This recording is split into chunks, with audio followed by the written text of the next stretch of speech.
Hi, I'm Craig with ApplianceVideo.com.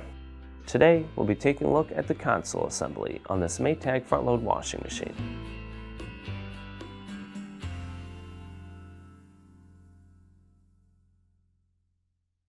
Stop. Before beginning any repair, always be sure to disconnect the power to the appliance. It is also recommended to test the outlet for the proper voltage. Remember to also turn off the water.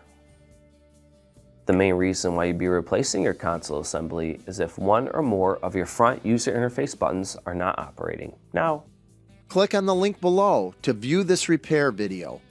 ApplianceVideo.com guides you step by step, giving you the confidence to avoid recalls and callbacks, also saving time on repairs.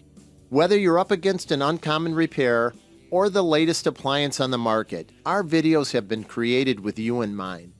Our growing library of videos have been produced using our factory-certified technicians who have extensive infield experience over the past 30 years. ApplianceVideo.com provides high-quality repair videos that anyone can follow, regardless of their skill level. We are here to help. Click on the link below to view this repair video and let us help you do it right the first time.